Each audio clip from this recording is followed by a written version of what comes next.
All right, hello everybody, and welcome to Divorcing Dilemmas. I am, as you hopefully know, Amanda Porter, family law attorney, and with me today is Lisa Babiak. Lisa, thank you so much for joining us. Absolutely. Thanks for having me, Amanda. Yeah, thank you. And so you are with Living Fully Balanced, correct? I am, yes. Great. And so tell us a little bit about what you do through that company. Sure. So let me backtrack a little bit. The Yeah. name Living Fully Balanced to me does not mean we all need to have equal amounts of time in work and life and family life. It does mean that we can live a fulfilled and happy life of balance however we choose to see fit. So living fully balanced to me is about helping women in particular reinvent themselves after change in life has happened. So feeling full and happy and balanced after a divorce, after the kids go off to college, in a new career. Yeah, awesome. Thank you. And as you know, as I've discussed with you, one of the reasons that I'm doing this is because as I've worked with my clients, I've come to realize that while they all have legal challenges or they wouldn't have hired me, Yeah. almost everybody also has some challenges in other parts because divorce touches so many different parts of their lives that, yeah, I can help them with the legal stuff, but there's usually a lot of other stuff that they need help with too to kind of make it past the divorce and live their best life. And so the idea behind the Divorcing Dilemmas is to talk to experts who can help give them that information and help them move past those challenges. So thank you so much for being with us today. I'm glad. Yeah, absolutely. So the topic that we're talking about today, I'm really excited about. It's about how to make decisions that are in line with your values.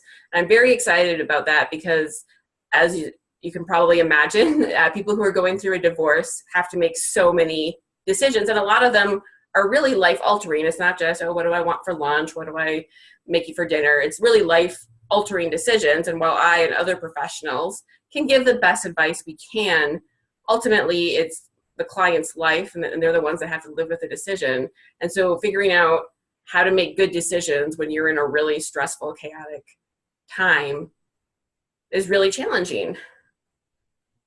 So how do you, go ahead, sorry. So how do you, what framework do you have people work with to try to help make those decisions?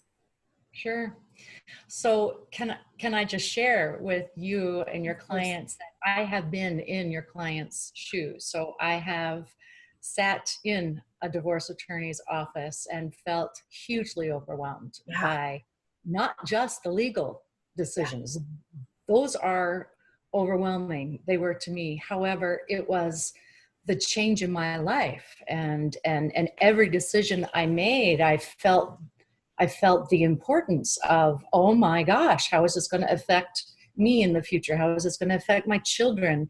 Do I even get a do-over? Is this decision I make going to make or break me, right? And so every decision, I think because of the place I was at emotionally, it felt bigger. I mean, they're all big decisions, but I think because of the vulnerability and the place I was feeling, they were bigger, and I felt less able to make them.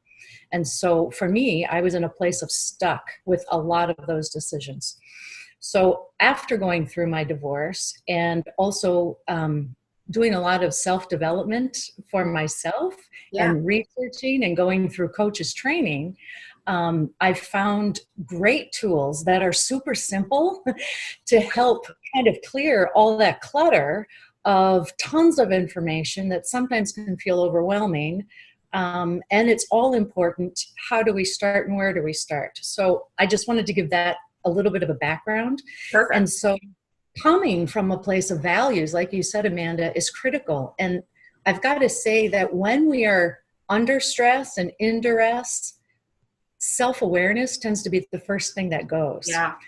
And self-awareness allows us to stay true to our values. So if your clients, like I was, are coming to you kind of feeling maybe angry, maybe betrayed, right. They are in the stuck place and so hard to make healthy decisions from a place of anger or negative emotion. Absolutely. So So what I share with my clients and what I personally needed to do for myself alone, and I will tell you it's way easier to do it with a mentor or a coach, but to stay in a place of coming from your values. And so what I like to do to solve this overwhelming dilemma of how do I make these decisions and how can I make them clear is to simplify through a funnel. And so I picture all of these decisions up here, but the funnel or the filter are my values. And as I filter those choices through my values, then maybe the decisions aren't easy, but they become much more clear. Does that make sense? That makes a lot of sense. And I think that's so great to be able to focus more on your values than your anger or betrayal or sadness, all of which are completely natural emotions. But do you want to be making decisions that will affect your life, your children's lives, for at least a long time through a lens of anger or through a lens of betrayal versus through a lens of whatever it is that you value most? So I think it's great to think about it in that. It's super critical and also super hard. Yeah. But I would encourage all of your clients to do their best to set aside the anger for just a little bit. It doesn't mean don't feel the anger, because I am a proponent of feeling every emotion we have so that we can move forward.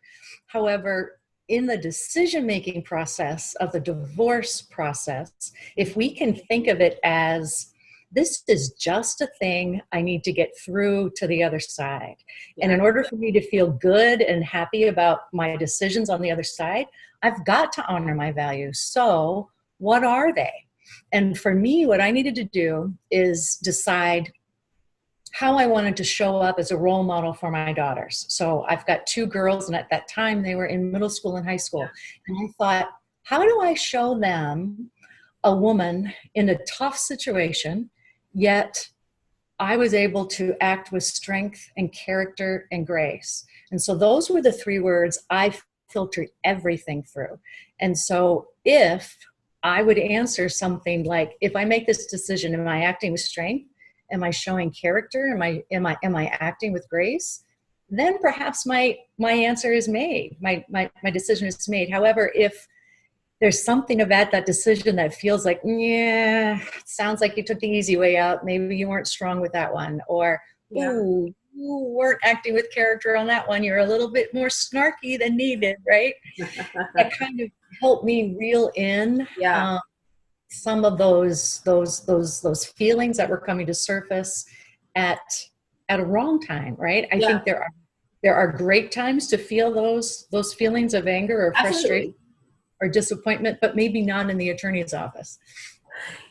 Completely agree with that. No, absolutely. Those emotions need to be processed, and no one's wrong for feeling them, but it's not going to help you make good decisions going through your divorce if you're coming from that. And everyone I've ever spoken to who has managed to, put those aside, process it, forgive, move on, they're so much happier in their lives after the divorce than those who are holding on to the anger and bitterness, and they're making all their decisions through that lens. So I think that's really great. Is there anything else that you wanted to add about this process for people who are trying to figure out how to make decisions with their values in mind? Sure. So I think just to keep it simple, ask yourself one question. So how does this decision exemplify boom, boom, and boom? And so identify three core values. Most of us have more values, but to keep it simple, think of the three values that you bring about at your best. So on your best day, what are you all about? So I granted, when I was headed into my attorney's office, that wasn't my best day. So when am I at my best, and what are those values I'm bringing forward? And so for your clients, I just suggest, how does this decision bring about boom, boom, and boom, those three core values of mine? Great. That's awesome. Well, thank you so much for joining us. And for those of you watching, if you want to get in contact with Lisa, excuse me, and learn more about the process and maybe work with her to help figure out your core values and help move past your divorce, her contact information is either right below or right next to the video, depending on what platform. So please feel free to contact her and get more information about that. Thanks so much, everybody. Thanks again, Lisa. You bet, Amanda. Bye-bye. Bye.